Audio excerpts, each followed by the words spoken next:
We'll probably have some more people rolling in, but we will get started here. I may ask for a little bit of participation, but I'll try to slow walk through this. Everybody on here so far knows me, so I don't really need to introduce any further with that. But we're here today, everybody, to um, just study the law a little bit and learn the law.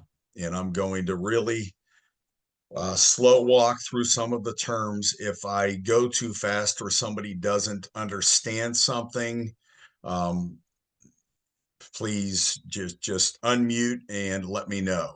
Okay.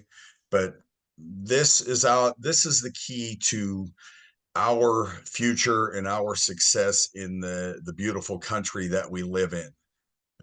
And everybody here knows, just for the record, I'm not an attorney. I don't aspire to be an attorney. I've never been to law school. And all I am doing is showing you where to find your rights and how to stand on your rights in the law. So, most of us probably know the first thing I'm going to ask, but what is the one profession in and we can type too, guys. The one profession that binds us to everything and pretty much controls our lives in every setting. Do we know what that is? And somebody can type it or speak. But if there's one profession out there that that any issues we ever have, what we have to face or who we have to face, what is that profession?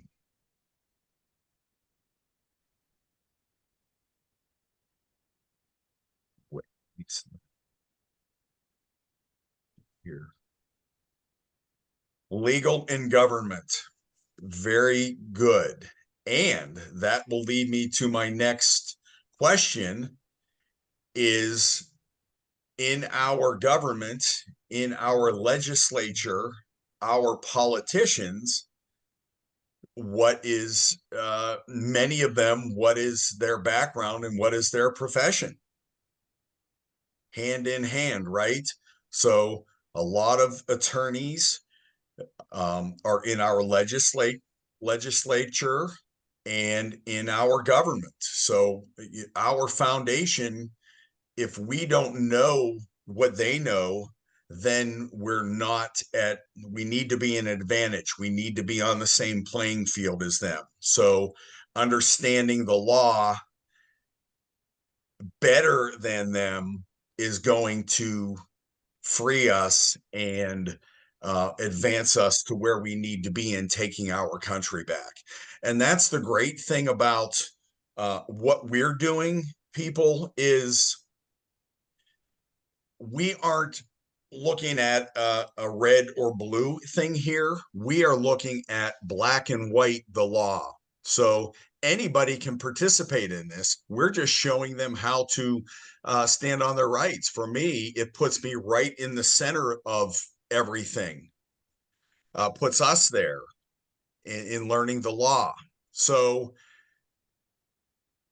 so they control us. How are we controlled by the legal system and the legislature? What do they control us with? Does anybody know if there was one thing that they move us and force us through a system, what do they rely on? Does anybody know that? If there was one thing, bingo, laws and statutes. is how they control everything we do. So if we don't understand how a statute is created through the legislature, how can we understand our status and how to communicate with them? If we don't get that, then we're kind of stuck in the mud.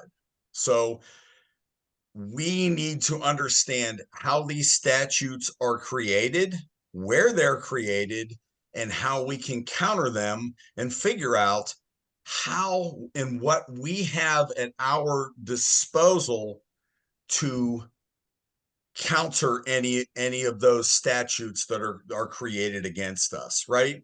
So I am going to put something up on the screen here. Let's look at what a statute is. And bear with me, this is only my second time doing this,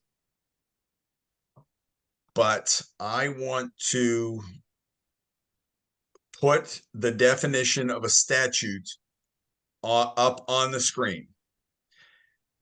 Can everybody see that clearly? Yes. Okay. So a statute, an act of the legislature declaring, commanding, or prohibiting something, a particular law enacted and established by the will of the legislative department of government. So we know where the statute is derived from. Now, the next question is, because we're going to look at the hierarchy of everything, who created the legislature? People. The legislature, the people created the legislature. So if the people created legislature, who is higher in power? The people, correct? The people created the legislature, the executive, and the judicial branch. So let this kind of roll around in your head a second. So if we created the legislature is creating statutes. How can they use statutes against the grantor and the creator of the legislature? They can't do it. They can't pass laws to go against our rights. So anything that is a statute that's created by the legislature is going against our rights and the authority that we gave them. So really, and we don't understand it, but you will today, they can create statutes for their government workers only.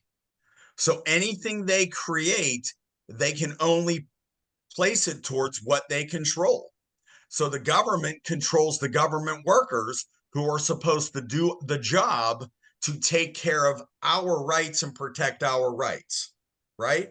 So we've been fooled into thinking that these statutes pertain to us when they only can pertain to what the legislature has control over.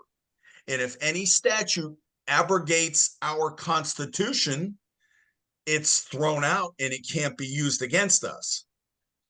But how we get in trouble is we don't realize the statute it isn't pertaining to us. And we think that when they make these statutes and pass these laws, that they can control us with it. So we've been 180 degrees flipped the wrong direction. So that should help you understand that our status as one of the people is higher than a statute that the legislature creates, and we created the legislature, right?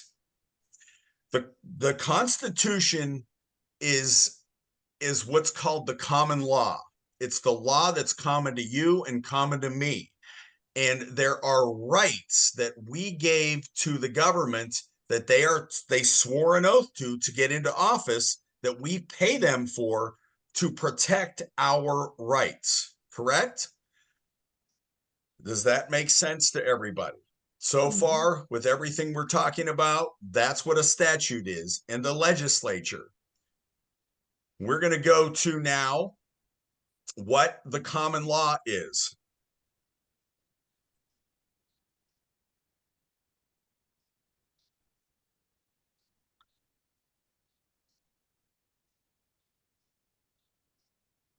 The common law, listen up. Common law, as distinguished from the Roman law, the modern civil law, the canon law, and other systems, the common law is that body of law and juristic theory which was originated, developed, and formulated and is administered in England, but now it's in America. You see down here, in most of the states of the Anglo-Saxon stock. That's us. As distinguished below here, right below here, we have as distinguished. That means it's different than law created by the enactment of legislature. So now we're seeing the difference between the two. We are a common law nation. Understanding that, that's the difference, right? Okay. Now, our courts, this is going to, let me let somebody in here.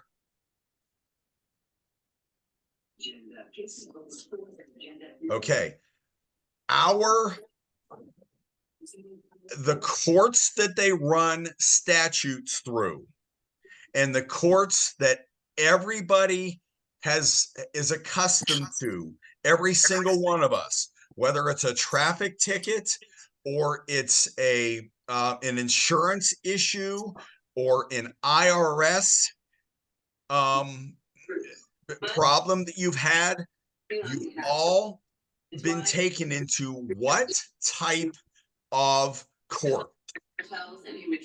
Through a legislative tribunal. Does anybody know what the name of that court is that all of the attorneys take us into? The bar. The bar. The bar. And what is the court called that the bar? What kind of process do they use? The bar. Due process. Let me put it up on the screen for everybody. See if you've heard this.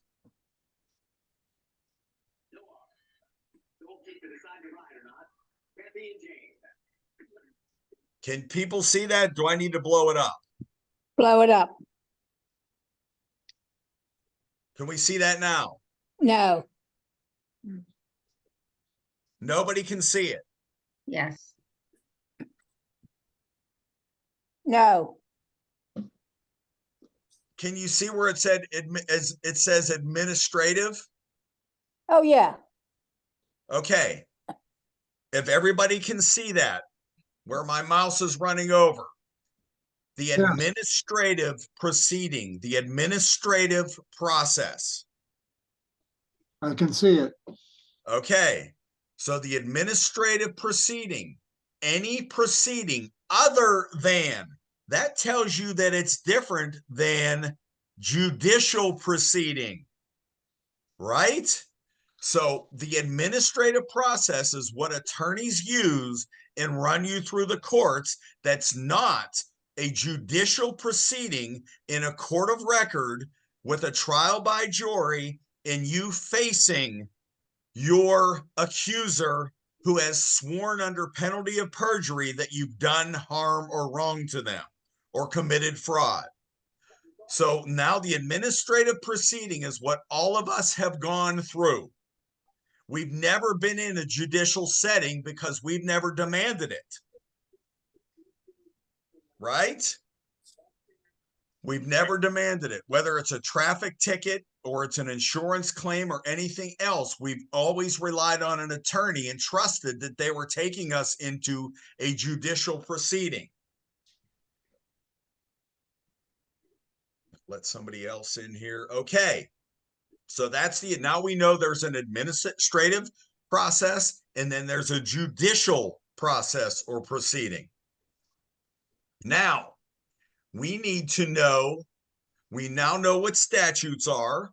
We know who created statutes. We know that statutes run us through the administrative proceeding. Now we have to find out the difference between what our rights are and what a statute is. So let's go back here. So if we know that the statute, which the attorneys use, which take us through an administrative process, how do we know what rights are? Rights are different than statutes. And probably some of you guys are going to answer this question right away. Where are all of our rights found? Constitution. In the Constitution. The Declaration of Rights in some states like Pennsylvania, and the Bill of Rights in others. Now let me put the Constitution up here. Let me share real fast. We're going to go to our Constitution in Pennsylvania. Everybody, whatever state, if you're in Rhode Island, if you're in Florida, your rights in Florida are the same as they are in Pennsylvania. The terms and the language, just the sentences might be a little different, but let me share this and put it up. Everybody needs to understand their Declaration and Bill of Rights, and you can find that online everywhere. Right here, Section 1, your inherent rights of mankind, the political powers, religious freedoms, religion. Can everybody see this? Yeah. Okay. Our elections, which are coming up, the trial by jury. Okay.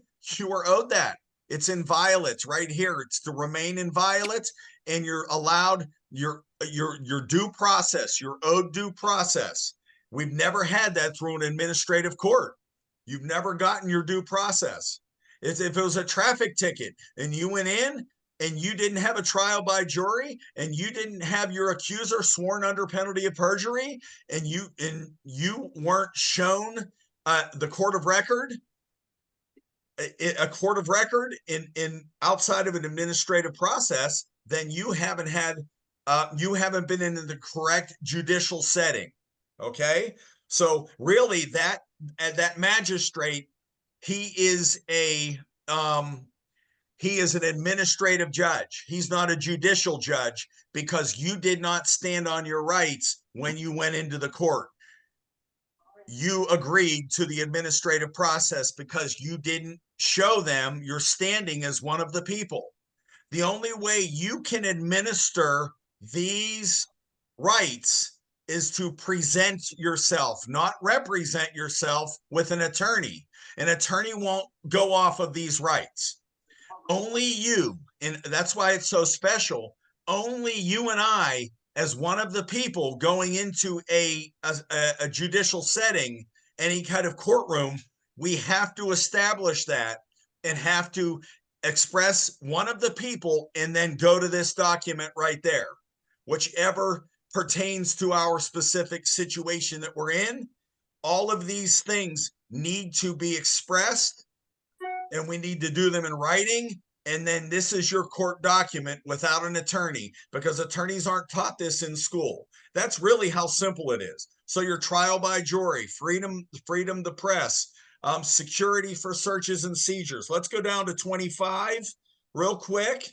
Right here, reservation of powers. What that means, people, is our Declaration of Rights, we've given certain things that to our government to use. We granted certain authorities to them, and anything outside of what we granted for them to do, which can't go against your rights, we reserve the powers to everything else. So whatever we granted to them, we also reserved our rights to anything else. So no government official can say, well, you didn't say this in the Constitution, therefore we're allowed to do this. So that's why the reservation of rights in our founding fathers, framers of the Constitution, threw this in there, that everything else is reserved to the people. So they can't make things up to go against us, and they can't make statutes up to go against us. So that's one of the people. That is our status. Status is one of the people. So let's X this out and let's look at status, and let's look at the definition. And all of these definitions I am getting from their law books that they use. So we're using their law against them. This is Black's Law 4th and 5th edition, and I can show you from the 1st edition to the 10th edition of Black's Law dictionaries, they've changed the definitions. Now that we're finding this out, they're slowly changing and adding to definitions, and we go back and use the original intent in the definitions as they were, and that's how we catch them, because we say, why have you changed the definition so many times? You must now realize that we know the law so well that you're changing definitions and using them in court outside of your original intent from the definitions. See, because things used to be so constitutional and lawyers used to go by the Constitution until the last 80 years in the Administrative Procedures Act, they've totally robbed us of all of our rights, and we didn't even realize we had a constitution anymore.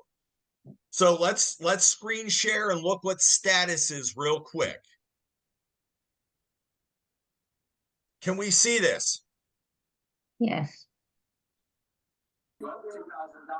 Your status is your standing, your state or condition.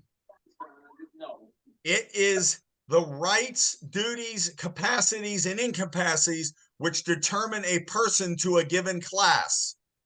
That is your standing in the law. If we don't go in as in our status as one of the people, they have us in the administrative jurisdiction. Status and standing determine our jurisdiction. 4 out of 5 gun colleges would recommend. Let's look at that. Let's look at the term jurisdiction. Status and standing and jurisdiction. To support your brain health?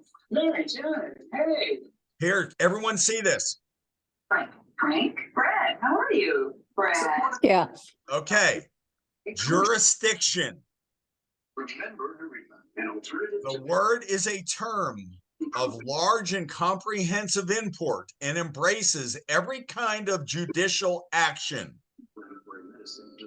Look down here. The joy of movement. It is the authority by which courts and judicial officers take cognizance of and decide cases. So if we don't know what the heck jurisdiction we're in, how can we even have a leg to stand on? Status, one of the people determines the standing you have in court and then the jurisdiction that you're in. We've all been in an administrative, legislative tribunal without a trial by jury in a court of record and have had the ability to face our accuser under a penalty of perjury.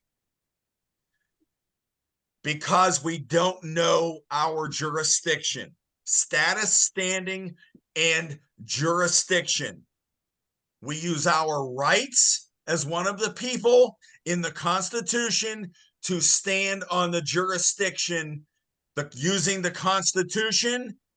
The judge who had an administrative hat on, now you've changed his jurisdiction. Now he has to put a judicial hat on. Even in a magisterial setting like a traffic court. The judges know this, but a judge is only going to deal with what case is in front of him. He's not going to come out and say, hey, Jane, you're one of the people. Hint, hint. You need to be in a constitutional jurisdiction. He's not going to do that. You have to do that and force him to change the jurisdiction of a judicial setting. Okay? It's pretty simple. Got it? All right, how do I get rid of this now? Okay, stop share. Okay, so I just want to, everybody knows O.J. Simpson. I'm just going to use this real quick because everybody knows this case. O.J. Simpson, hey, look, whether he killed or didn't kill, we really don't know. We have an opinion. We weren't there. We weren't witnesses. And I'm not saying this I'm using it as an example for the position we're in. I'm not saying he didn't kill anybody, but what I'm saying is O.J. Simpson, with all the attorneys on both ends, Judge Lancito was there. He was in administrative court. It wasn't a judicial setting. He had a jury trial. He didn't have a trial by jury. A jury trial, if you remember, Judge Ito was controlling the jury and he was controlling the whole trial. In a judicial setting, in a court of record, all the judge is, a judicial judge, he's a referee. He doesn't give any advice to the jury. The jury in a trial by jury is the boss. They're even above. They can say, get that junk out of here, judge. That's not right. In a trial by jury, the jury is the boss. In a jury trial, the judge is the boss. So all of the attorneys involved, the administrative process, OJ, it could have been simple and he could have saved himself a lot of money. Because was there, if I can recall, was there a witness that saw anybody get killed?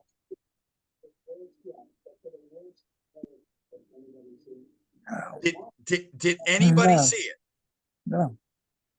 Nobody. No. Kato Kalin was there. He was eating cheeseburgers with OJ, and he might have seen things. The glove didn't fit, the size 13 Bruno Magli shoe, but who saw the murder? Nobody. Nobody saw the murder. You cannot convict somebody if no witness was there. But OJ didn't come in as one of the people and say, I need to face my accuser.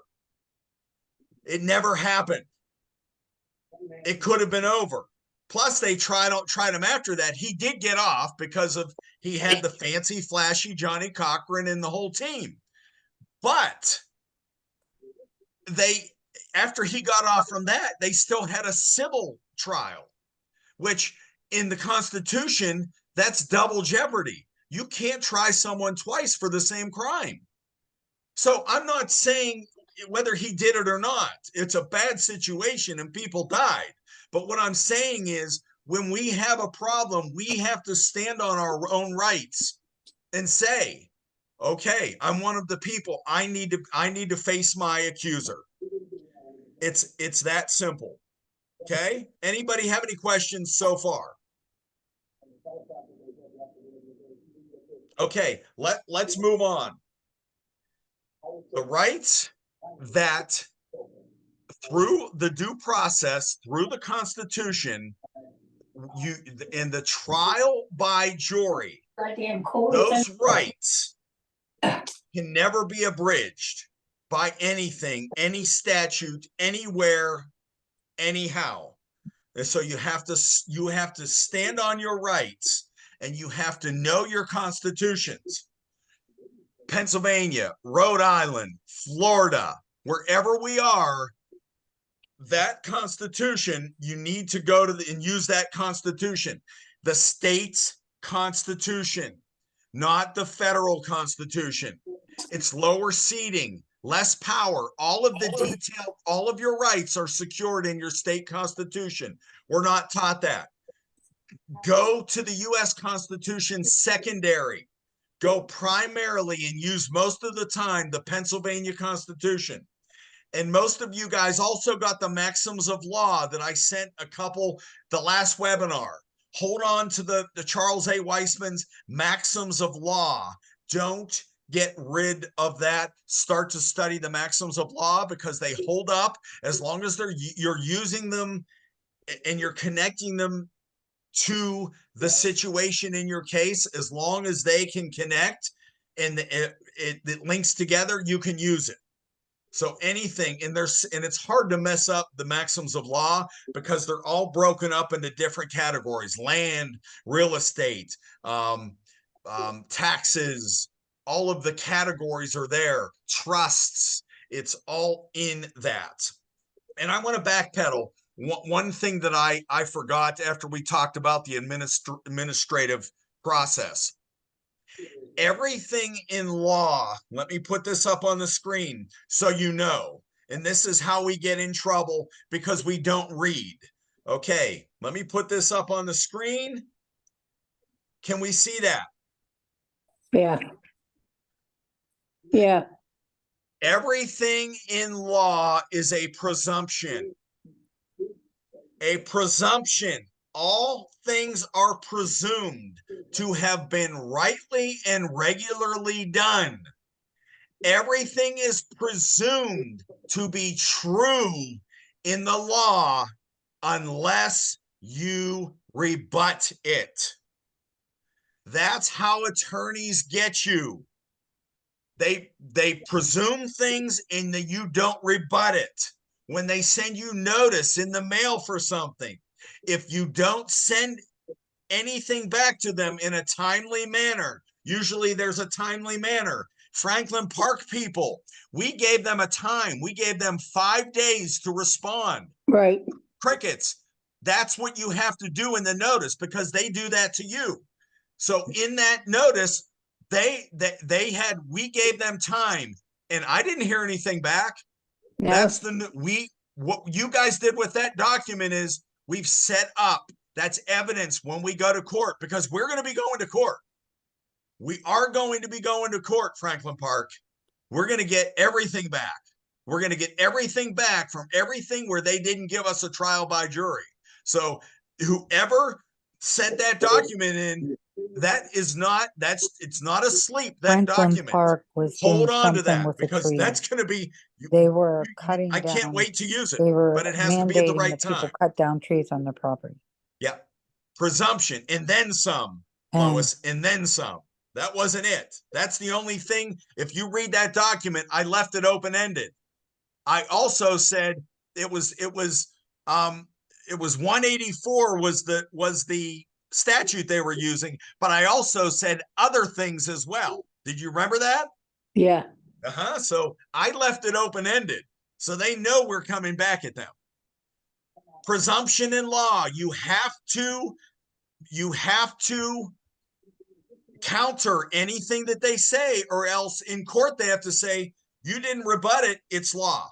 So presumption in law, that's very important. And you guys, I'm recording this, so if you want the recording to study, you can go back and look at all of these terms after today because I'm throwing a lot of stuff at you. All right, let's go now a presumption in law. Let's do a little IRS thing real quick to show you a presumption in law. I need one person to answer this. Title 26 of the U.S. Code. I need someone to tell me what that is. Title 26. We did this in the last webinar, but this is something different. I'm giving you guys a little bit of a treat each time we meet. So somebody say what's title, somebody can answer what Title 26 is?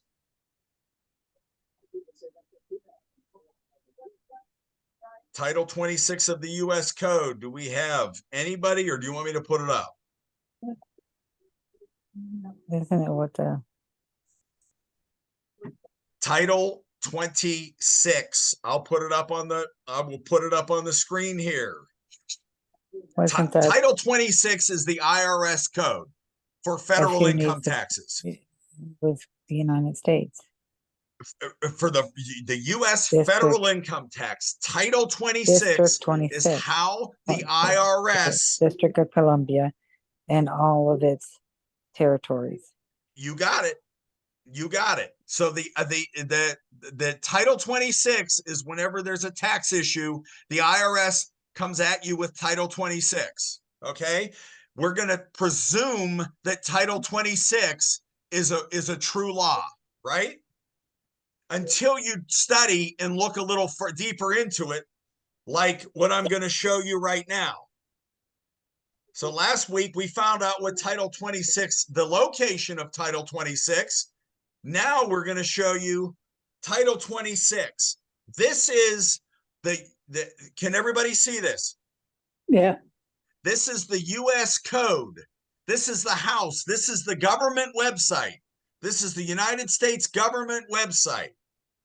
Title 26. What I'm showing you here, what I'm showing you right here is the codification, the process of positive laws and non-positive law titles in the U.S. code. A positive law, this explains what a positive law is right here. The positive law is it is a law that's enacted by the legislature that is passed by the Congress. Positive laws are passed through Congress. Non-positive laws have not been passed through Congress. So there's a positive law and a non-positive law. Let's go down to the bottom and look at the list of positive laws passed by Congress, enacted by the legislature. Links to current and recently completed positive law codification projects. Look through the titles here. These are positive laws. Title 5, Title 6, Title 19, 21, 41 through 56. Does anyone see Title 26 as a positive law? No. Title 26 is a non-positive law that's never been passed by Congress. It's never been enacted. Therefore, because we don't rebut, it's a presumption, it's true law because we never rebut it.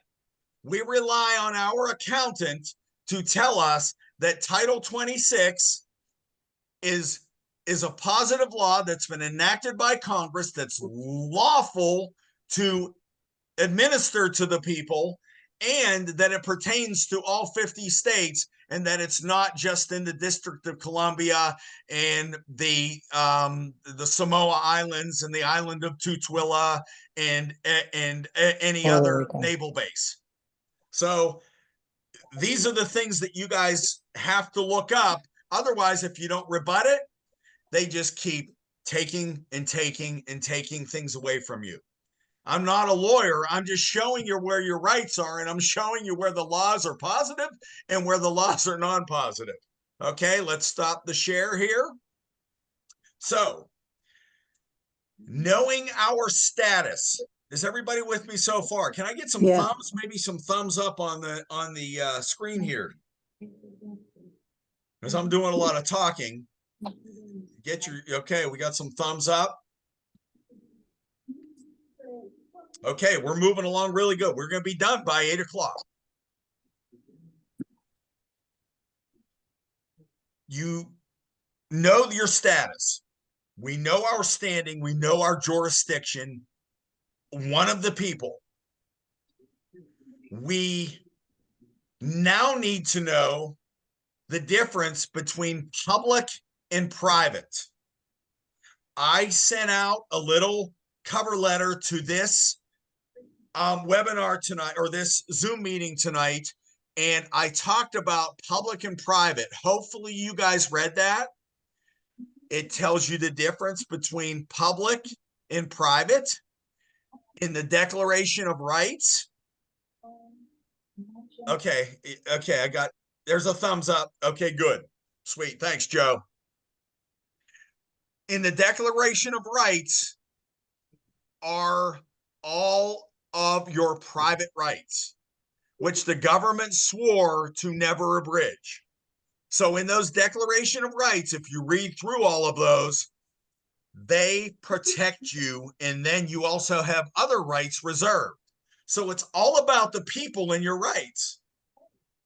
Now, public and private and how they connect to your rights is it's an important issue to understand.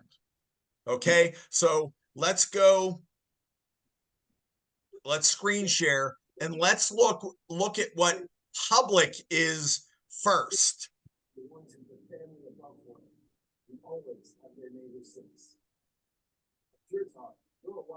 Public, okay, public place. Let's look and see what a public place is. Public place, can everybody see? Yes. Mhm. Public place, it's a place to which the general public has a right to resort. Here, not necessarily a place devoted solely to the uses of the public, but a place which is in point of fact public rather than private. A place visited by many persons and usually accessible to the neighboring public. So that what that's telling us is we can be in the public, but also it's not necessarily just pertaining to public people. We can be in the public and still hold our private rights, our private capacity protected by the rights in the Constitution. I'll use a mask for an example. If you guys read that little blog page that I did, if I am out in the public and I choose, and a mask is mandated, which is not law, and I choose not to wear a mask because it infringes upon my liberties to breathe, and it's against my liberties, my property, my body is my property. Anything it goes against, I can choose or not to choose to wear that mask. Somebody can say I'm affecting them, and that's why the government, and that's why we're fooled. We think that public health, public safety, all of these things pertain to us, and that we have to publicly, with our private rights, relink those private rights and do what they're saying, which what they're thinking is the best interest for the public. It's not the case. You still have a right. Your private rights are higher than anything. Using the Constitution as one of the people on your standing, you can be out in a public place and not have to wear a mask. And that's just one example. I can be walking down the street, going to the public grocery store to get milk, and I'm in my private capacity in a public event or a public setting. So your private rights never go away. Even if you're a government worker and they force you to get a shot, you can stand on your private rights to not get a shot, even though you're working for a government, in a government position. Your private rights never go away. Private, let's go to that. So that's public place. We just showed you that we can be in public and still be in our private capacity. Now we go to what private is. Down at the bottom here. Private, affecting or belonging to private individuals, as distinct, different from the public generally, not clothed in office. So if I was in an official position, I still have private rights. Okay? You know public and you know private now. The public. Can you see this, guys? Yeah. Okay, let me put this down.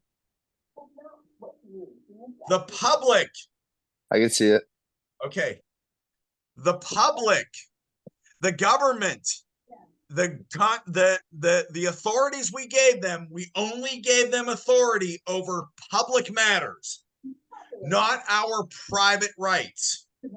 So these public health and other things, they try to enforce them, but they can never take away your private rights. The only way to stand on your private rights is to use the Constitution and come in as one of the people, not a government person. Okay? You're one of the people, you're not a government person. Let me show you. I'm going to go show you the difference between a person and one of the people. And this is how they also trick you.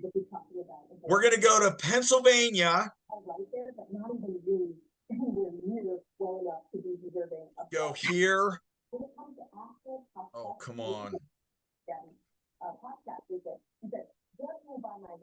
We're going to go to, let me see here.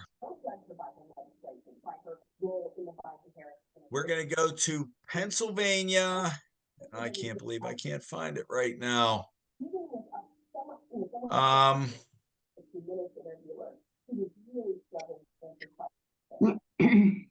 Okay. Person. This is in the Pennsylvania Code. Maybe I need to X out that other. Let me see if this will work.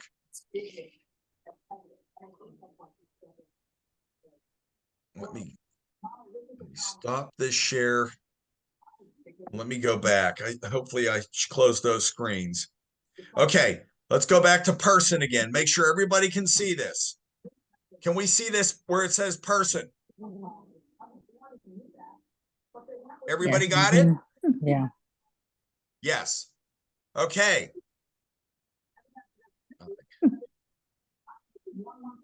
Can I do that? Let me minimize this a second. Okay. A person. It's cutting off my screen. A person includes, that means it excludes everything else. Statutory construction with the word includes a government unit or an agency of the federal government. A person is not one of the people. It's a government unit. All right. Now, if I can just get to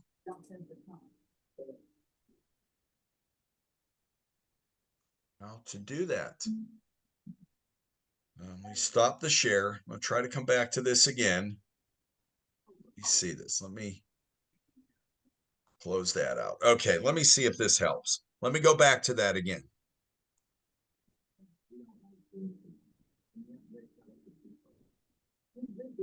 I can't scroll up. Shoot.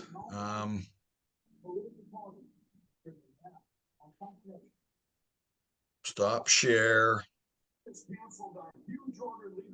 Let me share again. Oh, man. Where did I go with my person?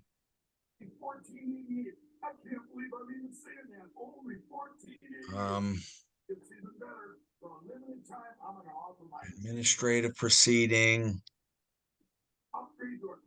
Oh, where are you, Megan? Screen. Anyhow, guys, a person in statutory construction is not one of the people. It's a corporation. It's a trust. It's a unit. It's not you. They move you through the court as an entity. All right? They're moving you through the court as an entity. And I can't believe I cannot find that.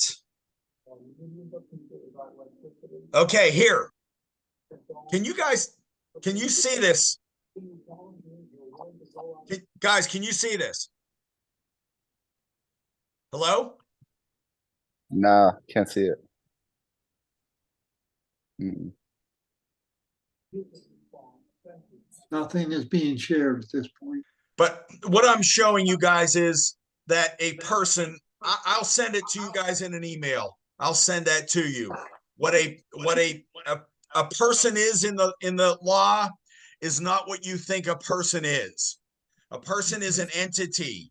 They move you through the court. They any crime, it never says one of the people that committed this. It always says if a person does this, they get this degree of treatment. If a person does this, it's a different statute that they're coming against you with.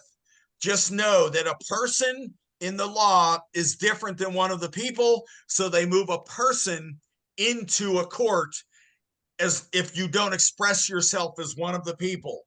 It's very, very simple once you understand the difference between that. Okay? So, public and private in how you move through the court and how you present yourself in your private capacity. And let's go to this now. Let's go to, hopefully, I'm hoping you can see. Can you see that? Yes. Yeah, yes. Let me get rid of this. How can I minimize that? Did I just get rid of it? No. No, Okay, sir. let me X this out. I can't see it. Stop share. Let me put it up one more time, guys. Okay. Let's talk about something here. Your right to bear arms. Can everybody hear me? Your right to bear arms. Everybody's there. You have a right through the Pennsylvania Constitution, which I told you is higher than the United States Constitution or Rhode Island Constitution or Florida Constitution. Every constitution has the right to bear arms. The right to bear arms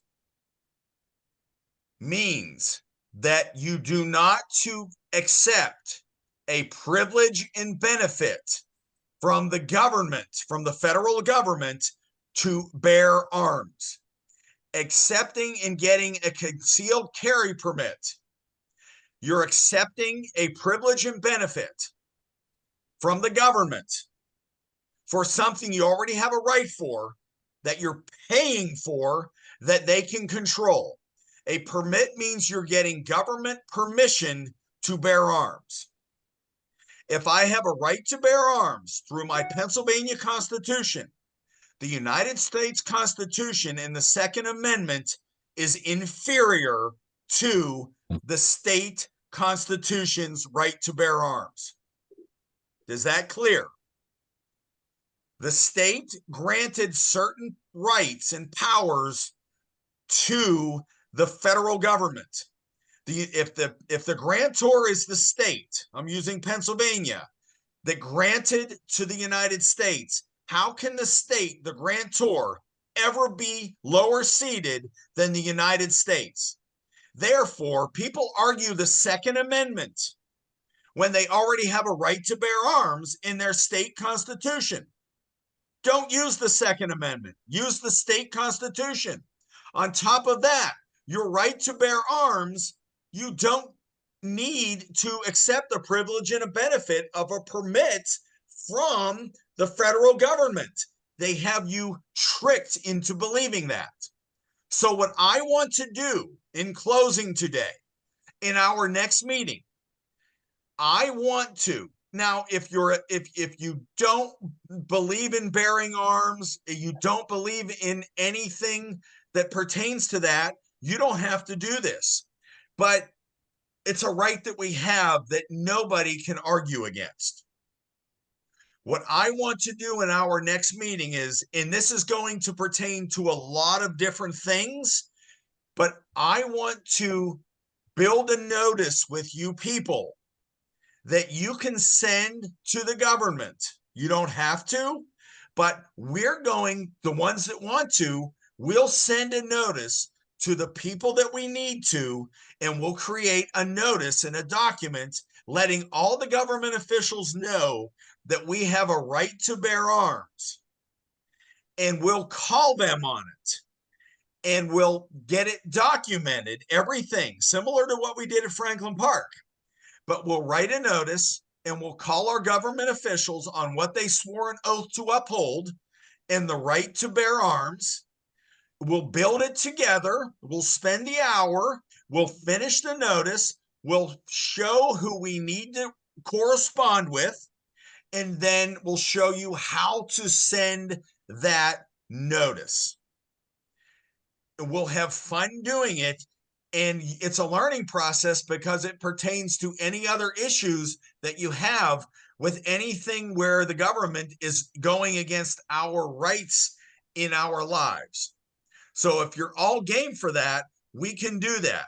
The right to bear arms, which is higher than the Second Amendment, which is better than a carrying permit, because once we have documentation with the government that they comply and they acquiesce, which they will, they won't get back to you, we'll send certified mail.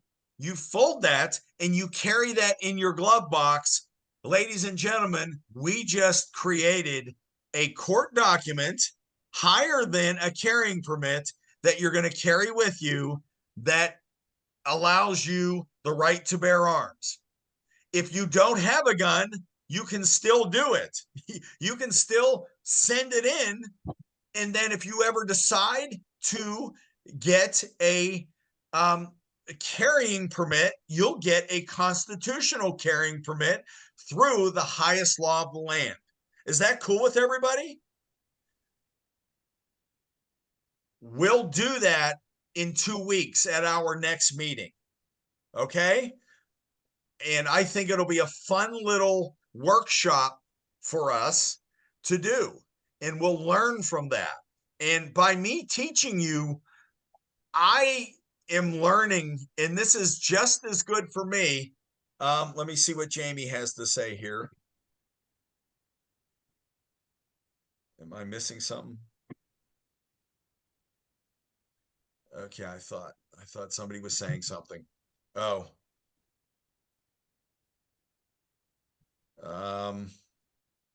Okay. So do we have any questions? Let's take 2 minutes here if we have any questions before we close.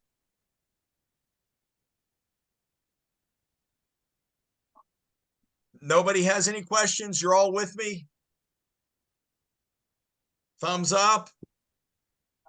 We're Jamie has a question. Yes. If you go, you gotta go read it. Joe, walk us through it. Nah, keep going down. Down.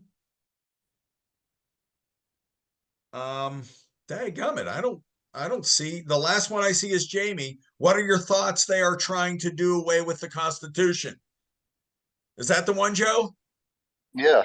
Okay, cool. I Yeah. thought it was from you. I was looking for you. Their game is up, Jamie. The people know now. I'm just one person and I'm teaching 5 or 8 people who are here. Can you imagine all the other thousands of people like me that have taught people over the last couple of years?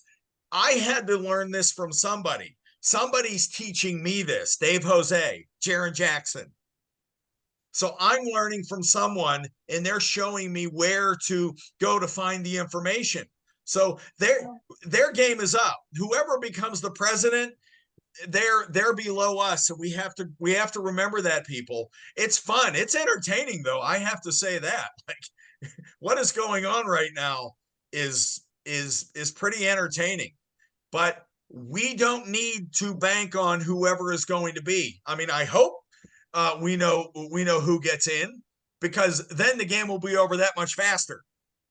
But we don't have to worry about that. Our energy is going to be spent in 2 weeks coming back here, sending notice to government, putting a document together on legal paper, and using the law game in our favor against the statute, a code, an ordinance, a mandate, etc., etc. Okay, so yes, my thoughts are they want to do away with the Constitution, but good luck, because the problem is too many people know now, and it's actually the greatest time to be alive. Like Lois down there, what you did with your notice, if the Lord wills and we're alive, we're going to do things in Franklin Park that we're going to be dancing around in the streets celebrating, because we're going to take Franklin Park back and Pine Township back, and everybody's going to get all of their property and everything that's been taken from us. We're going to get it back. So in 2 weeks, we will be back here. We'll focus on that document, that notice that we're going to do for the bearing arms. And I promise I'm going to be a little bit more organized and be able to put the more things up on the screen. Okay. And one more thing before I go, real quick. Think about this. Who gave police the authority to carry a gun?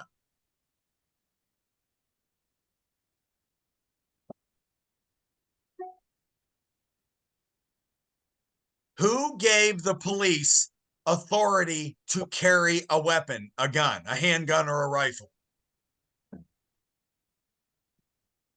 Anybody have that?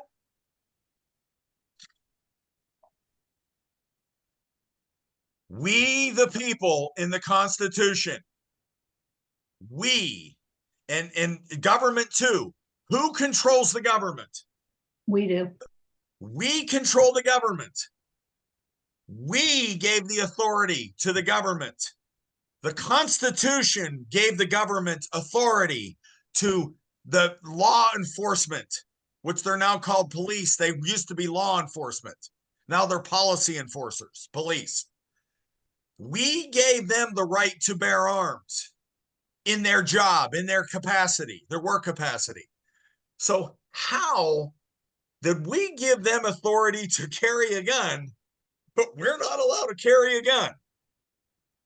I want you to go to sleep on that tonight and think how we reverse things, like what the pecking order is for things, and we don't use the correct language and the correct law and the standing and the status and the jurisdiction as one of the people. We need to do that. Okay. Okay, everybody, we're done. Joe, thanks for bouncing. I promised we went 7 minutes over because I screwed up. I apologize. I'll be better organized next time. Everybody have a great night, and God bless every one of you. Thank you so much for joining. I'm going to close out now.